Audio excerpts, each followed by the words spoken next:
తమో గుణం వాళ్ళు, రజోగుణం వాళ్ళు, సాత్విక గుణం వాళ్ళు 3 ఉన్నారు. శుద్ధ సాత్విక 4 లెవెల్స్ ఉంటే, తమో గుణం ఉన్నవాడికి వాడికి ప్రాబ్లమ్సొచ్చి, కష్టాలొచ్చి, హెల్త్ ప్రాబ్లమ్స్ వస్తే ఫిజికల్ బాడీ డ్యామేజ్ అయినప్పుడు మాత్రమే వాడు ధ్యానంలోకొచ్చి నెక్స్ట్ లెవెల్‌కెళ్ళాలి. ఎలాగైనా హెల్త్ ప్రాబ్లమ్స్ క్యూర్ చేసుకోవాలనుకుంటాడు. తమో గుణంలో ఉన్నవాడు. అప్పటి వరకు వాడు అది ఉలకడు, పలకడు. ధ్యానం అంటే పట్టించుకోడనమాట. అది తమో గుణంలో ఉన్నవాడు చాలా ఫిజికల్ సిస్టమ్‌కి గాని దెబ్బ పడితే గాని అప్పుడు గాని ఒక దెబ్బ అయింది కదలడనమాట.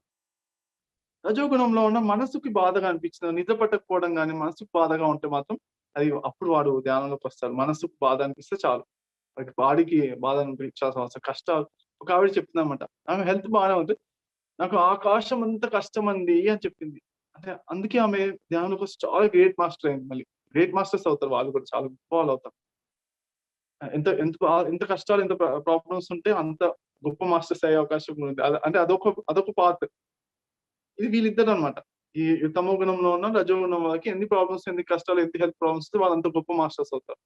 సాత్విక గుణంలో ఉన్న వాళ్ళకేంటి వాళ్ళ కష్టాలు ఏం లేకున్నా కానీ, వాళ్ళు సహజంగానే వాళ్ళు నేచురల్‌గానే ఏంటంటే కష్టాలు హెల్త్ ప్రాబ్లమ్స్ ఏం లేవు.